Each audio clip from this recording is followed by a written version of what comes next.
አላህ ትጎዳለህ ብሎ ካልጻፈ ማንም አይጎዳም። ማንም አይጎዳም። አላህ የጻፈብህ አይቀርም። ጣሊያንም ሄደህ ብትታከም ጀናዛ ይመጣል ከጣሊያን ካለ ትመጣለህ። አይ አይደለም እዚህ በጥቁር አዝሙድ ትድናለህ ካለ ጥቁር አዝሙድ ውጠህ ትነሳለህ። 1000 ዶክተር ስላየም አድንም። አንድ ሰውን ብቻ ስላከመም ደግሞ አትሞትም። አላህ የጻፈው ካለ እዛች ላይ የቀረችው አንድ ማንኪያ ኩባያ ካለ ትጨርሳለህ፣ ትሄዳታለህ። ገና ነው ካለ ደግሞ ትቀጥላለህ። ማንም አንተ ልጉዳ ቢል ወላሂ መጉዳት አይችልም። ቢጎዳማ ስንቱ ይጨርስ ነበርኩ። ስለዚህ ወንድሞቻችን ላይ የሚያመጣብን ምቀኝነት ሲመጣብን ከማ ቃለ ረሱሉ አለይሂ ሰላቱ ወሰላም በወንድሞቻችን ላይ ምቀኝነት ከች ሲልብን ልባችን ላይ ሲመጣብን የመጀመሪያው እርምጃችን ምን ይሆናል? ኢስቲግፋር ነው።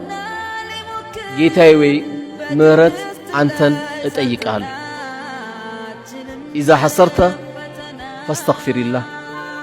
ወንድሞች ላይ ምቀኝነት ከች ሲልብህ አስተግፊሩላህ ጌታዬ፣ ሰጪው አንተ አይደለ እንዴ? ከልካይ አንተ አይደለ እንዴ? ሁሉ ነገር የምታደርገው አንተ አይደለም ብለህ ለአላህ ምህረት መጠየቅ አለብህ። የምቀኝነት መድኃኒቱ ኢስቲግፋር ነው ማድረግ ያለበት። ስለዚህ ሙእሚን ትልቁ የስነ ምግባር መገለጫው ምንድነው ከተባለ ወንድሞቹ ባገኙት ነገር አይበሳጭም፣ ተደሳሽ ነው። በቃ ወደርንም ጠላንም እቺ ዱንያ ማለቁ አይቀር። ሰዎች ቢያፈቅሯትም ባያፈቅሯትም ቁል መታዕ ዱንያ ቀሊል ነው ያለ አላህ። የዚህች ቅርቢቷ ትንሽ ናት ነው ያለው። አላህ ደግሞ መስጊድ ገብቶ ዱዓ የሚያደርግል ልጅ ትተሜድ ማለት እኮ መሽሞት ካንተ። ስንት አባቶች ሞቱ፣ ስንት እናቶች ሞቱ። 150 100 120 ሚሊዮን ብር ጥሎ ይሄዳሉ። አንድ ሰው በሰደቃ እንኳን አያስታውሳቸውም። አንድ ኢላ መን ረሒመ ረቢ። አላህ ያዘነላቸውማ የአባታቸውን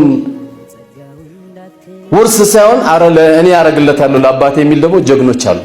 ሁሉም መጥፎ አይባልም፣ ሁሉም ጥሩ አይባልም። ብዙ ግን የምናየው ቶሎ ይወርሳል። አባቱ ያልነዳው መኪና ሲነዳ ነው የምታየው። ወዲያው ካልኩሌት ነው የሚደረገው ስለራሱ እንጂ ስለዛ አባቱ ስለዛ እናቱ አይደለም። ኸይረኞችስ በእናታቸው ስም አምፖል ያስገባሉ፣ አንድ ቁርአን ገዝተው ያስገባሉ። በእናታቸው ስም መስጊድ ምንጣፍ ያስነጥፋሉ። በእናቴ ስም ሙአዚኑን ይዣሉ ይላሉ። በእናቴ ስም ኢማሙን ይዣለሁ፣ በእናቴ ስም መስጊድ የሚخدመውን ጥበቃ ይዣለሁ። አሁን እኛ እንደዚህ የምንጠራቸው ሰዎች ተራ ይመስሉናል።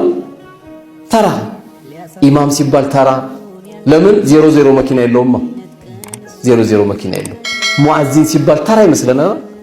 ዱንያ ላይ እኮ እንደ ሙአዚን እኮ ትልቅ ጥሪ የሚያደርግ የለም። ወደ ስኬት ኑ የሚለው ሙአዚን ብቻ ነው እኮ ሌላ የለም። ኳስም ስታይ መጠን ይኖረ አፍቃሪ የሆነ ከግርግዳ መጋጨት፣ ግርግዳውን በቦክስ መምታት፣ ብሎኬት መስመር ምን አገባ? ለሁሉም ነገር በተቻለ መጠን ከእንዲህ ከሚያብዱ ጋር አለ። ጓደኛዬ ብለው የደወለለ አብሽራ ይዞ ብሎ እንትና ተሸነፈብህ አይደል አብሽር አላህ ሰብር ይስጥህ አንተም ለኔ የሚል ከሆነ ይሄ ጓደኛ እንዳይመስል። ለማይጠቅም ነገር ለ2 ሰዓት ለ3 ሰዓት ቻት እየተጻጻፍክ የምትላላክ ከሆነ እሱም ጓደኛ አይደለም።